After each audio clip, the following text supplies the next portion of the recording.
ಮಹೋತ್ಸವದ ಈ ಕಾರ್ಯಕ್ರಮದಂದು ಸರ್ವ ಗಣ್ಯಮಾನ್ಯರೆಲ್ಲರ ಸೇರಿ ದಾಸರ ಶ್ರೇಷ್ಠರ ಭಾವಚಿತ್ರದೊಂದಿಗೆ ಕಾರ್ಯಕ್ರಮವನ್ನು ಉದ್ಘಾಟಿಸಲಿದ್ದಾರೆ.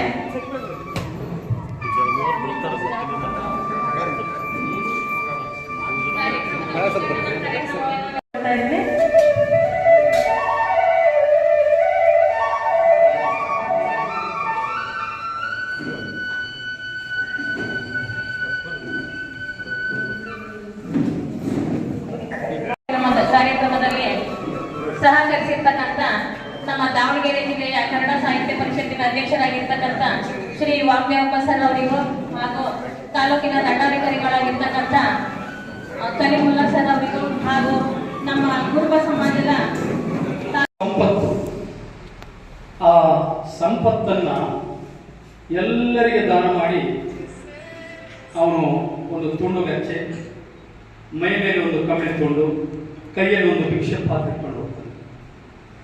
ಅದೇ ರೀತಿ ಇನ್ನೊಬ್ಬ ದಾಸ ಪುರಂದರ ದಾಸ, ಅವನ ಮೂಲ ಹೆಸರು ಯಾರು? ತಿಮ್ಮರಸ. ಪುರಂದರ ದಾಸರ ಮೊದಲ ಹೆಸರು ಶ್ರೀನಿವಾಸ ನಾಯ್ಕ. ಇನ್ನೊಂದು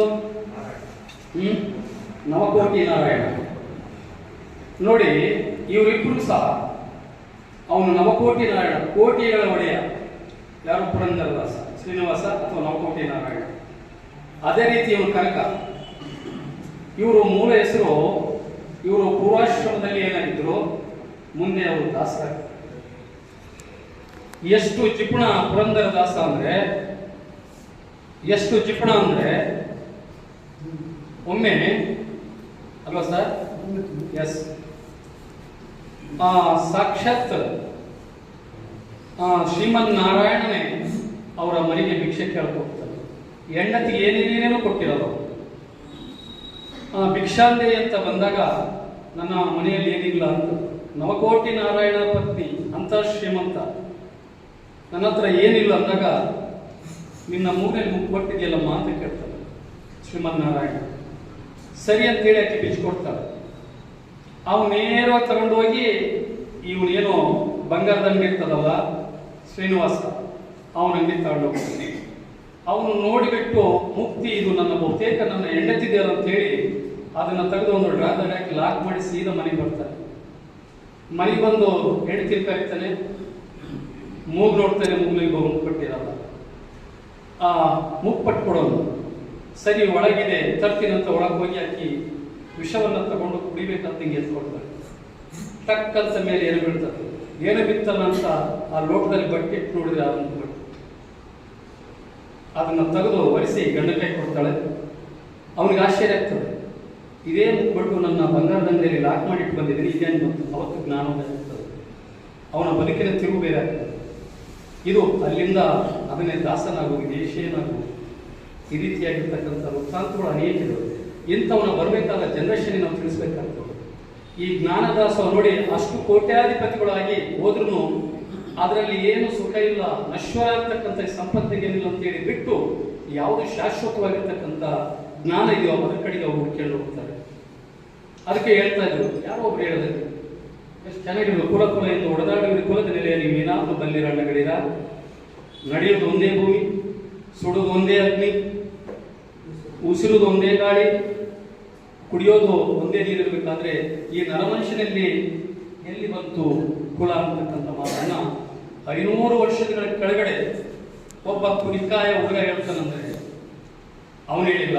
ಅವನ ಮುಖಾಂತರ ಹೆಂಗೆ ಅಲ್ಲ ಪೈಗಂಬರನ ಮುಖಾಂತರ ಧರ್ಮವನ್ನ ಸಾಗಿಸ್ತಾನೋ ಅದೇ ರೀತಿ ಇಂಥ ಮಹಾತ್ಮರ ಮುಖಾಂತರ ಕಾಣದ ಕೈ ಒಂದು ಶಕ್ತಿ, ಆದಿಶಕ್ತಿಯ ಕೆಲಸ ಮಾಡ್ತದೆ ಅನ್ನೋಂಥದ್ದು ನಾವು ತಿಳ್ಕೊಬೇಕು.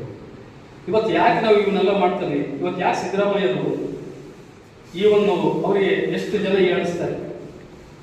ಇವನು ಮೊದಲನೇ ಬಜೆಟ್ ಮಾಡಬೇಕಾದ್ರೆ ಸಿದ್ದರಾಮಯ್ಯರಿಗೆ ಹೇಳ್ತಾರೆ, ಕುರಿಯಟ್ಟಿಗಿರೋ ಕುರಿ ಏಸದು ಅಂತ ಎಳ್ಸಕ್ ಬರೋದನ್ನು ಇವರು ಬಜೆಟ್ ಮಾಡ್ತಾನಂತೆ. ಆದರೆ ಇನ್ನು ಈಗಲ್ಲ, ಇನ್ನು ಮುಂದೆ ಇಷ್ಟು ಬಜೆಟ್ ಅನ್ನು ಮಾಡಿದಂತ ಸರಿಗಟ್ಟಂತ ಒಬ್ಬ ಮುಖ್ಯಮಂತ್ರಿ ಬರೋದಿಲ್ಲ ಅಂತ ಮಾತಾಡ್ತಾರೆ. ಹೀಗಾಗಿ ಇವತ್ತು ಬೆಳಿಗ್ಗೆ ವಿಧಾನಸೌಧದ ಮುಂಭಾಗದಲ್ಲಿ ಏನು LH ಇದೆಯಲ್ಲ, ಅದು ಮುಂಭಾಗದಲ್ಲಿರ್ತಕ್ಕಂಥ ಕನಕ ಒಂದು ಮೂರ್ತಿಗೆ ದೇವಿಗೆ ವಿಶೇಷವಾಗಿರ್ತಕ್ಕಂಥ ಪೂಜೆಯನ್ನು ಸಲ್ಲಿಸಿ ಕಳಿಸ್ಕೊಟ್ಟಿದ್ದಾರೆ. ಇನ್ನು ಕನಕವನ ಬಗ್ಗೆ ಹೇಳ್ತಾರೆ, ಕಣಕನ್ನ ಕೆಣಕಬೇಡ್ರಿ, ಕೆಣಕಿ ತಿಣಕಬೇಡ್ರಿ. ಕನಕನ್ನ ಕೆಣಕಬೇಡ್ರಿ, ಕೆಣಕಿ ತಿಣಕಬೇಡ್ರಿ. ಏನಂಗಂದ್ರೆ ಅಂದ್ರೆ ಯಾರು ಒಬ್ರು ಕೇಳಿದಿರ್ತಾವ, ಅಲ್ಲಿ ಒಂದು ಆಶ್ರಮದಲ್ಲಿರ್ತಾರೆ, ಅವ್ರುಗಳು ವ್ಯಾಸರಾಯ, ಅಲ್ಲೆಲ್ಲ ಮೇಲ್ವರ್ಗ ಕೆಳವರ್ಗ ಇರ್ತಾರೆ. ಮೇಲ್ವರ್ಗದವರು ಆದ್ರೆ ವ್ಯಾಸರಾಯರಿಗೆ ಕನಕ ಅಂದ್ಬಿಟ್ರೆ ಎಲ್ಲಿಂದ ಪ್ರೀತಿ. ಅದು ಈ ಕೀಳು ದಲಿತರಿಗೆ ಇರ್ತಕ್ಕಂಥ, ಹಿಂದುಳಿದರಿಗೆ ಇರ್ತಕ್ಕಂಥ ಪ್ರೀತಿ ವ್ಯಾಸರಾಯ ಕೂಡ ನೋಡಿದ್ರೆ ಮೇಲ್ವರ್ಗದವರಿಗೆಲ್ಲ ಎಲ್ಲಿಲ್ಲದ ಸಂಕಟ. ಹಾಗಾಗಿ ಕೆಲವು ಪರೀಕ್ಷೆಗಳನ್ನಾಗಿದ್ದಾಗಿ ಮಾಡ್ತಾರೆ, ತಮಗೆಲ್ಲ ಗೊತ್ತಿದೆ. 3-4ನೇ ಕ್ಲಾಸು ಮಿಡಲ್ ಸ್ಕೂಲ್ ಕೇಳಿದ್ರು, ಯಾವಿಲ್ಲದ ಜಾಗದಲ್ಲಿ ಬಾಳೆಹಣ್ಣು ತಿಂದು ಬಂದಿದ್ರು. ಅವರೆಲ್ಲ ಕಡೆನೂ ಹೋಗ್ಬಿಟ್ಟು ಒಬ್ಬನು ತಲೆ ಮೇಲೆ ಬಟ್ಟೆ ಹಾಕಿ ಕುಡಿತಾನೆ, ಒಳಗೆ ಬಾಗ್ಲಕ್ಕೆ ಅಂತಾನೆ, ಲೈಟ್ ಆಫ್ ಮಾಡಿ ತಿಂತಾನೆ, ಏನೇನೋ ಮಾಡ್ತೀನಿ. ಕನಕ ಮಾತ್ರ ಬಾಳೆಹಣ್ಣನ್ನ ಕೈಗಿಟ್ಕೊಂಡು ಹಾಗೆ ಹೋಗ್ತಾನೆ. ಯಾಕಪ್ಪ ಕನಕ ನೀನು ಬಾಳೆಹಣ್ಣು ತಿನ್ನಿಲ್ವಾ? ಎಲ್ಲರೂ ನಾವು ತಿಂದ್ವಿ, ನೀನೇ ತಿಂದೆ, ನೀನೇ ಮುಳಿ ತಿಂದೆ, ಬಾಗ್ಲಕ್ಕೆ ತಿಂದೆ, ಲೈಟ್ ಆಫ್ ಮಾಡ್ಕೊಂಡು ತಿಂದೆ, ಬೆಡ್ಶೀಟ್ ಹಾಕ್ಕೊಂಡು ತಿಂದೆ ಅಂತ. ಕನಕ ಮಾತ್ರ ವಾಪಸ್ ತಂದು ಗುರುಗಳಿರ್ತಾನೆ. ಏನಪ್ಪ ಕನಕ, ನೀವು ಹೇಳ್ತಿರಲ್ಲ ಯಾರು ಇಲ್ಲದ ಜಾಗದಲ್ಲಿ ತಿನ್ನಿ, ಅದಕ್ಕೆ ಗಾಡಿ ಬೇರೆ ದೇವರಿಲ್ಲದ ಜಾಗ ಇಲ್ಲ, ಹಾಗಾಗಿ ಯಾರು ಇಲ್ಲ ಜಾಗ ನನಗೆ ಸಿಗಲಿಲ್ಲ ಅಂತ ಹೇಳ್ತಿರ್ತಾರೆ. ಇನ್ನೊಂದ್ಸರಿ ಇನ್ನೊಂದು ಪರೀಕ್ಷೆ ನಡೀತದೆ. ಒಂದು ತಾಮ್ರದ ಚೆಂಬನ್ನು ಕೊಟ್ಟು ಚೆನ್ನಾಗಿ ಯಾರು ಚೆನ್ನಾಗಿ ಒಳಪಾಗಿ ತಿನ್ಕೊಂಡ್ಬರ್ತಾರೆ ಅಂತ ಎಲ್ಲರೂ ಉಪ್ಪು ಹುಣಸೆಹಣ್ಣು ಹಾಕೊಂಡು ಮೇಲೆಲ್ಲ ತಳ ತಳ ತಳ ತಳ ಹೊಡ್ಕೊಂಬಂದಿರ್ತಾರೆ. ಕನಕ ಸುಮ್ಮನೆ ತೊಳ್ಕೊಂಡು ಅವನು ತಂದಿರ್ತಾರೆ. ಎಲ್ಲರೂ ನಗುತ್ತಾರೆ. ಕನಕಂದು ಏನು ತೊಳೆದಿಲ್ಲ,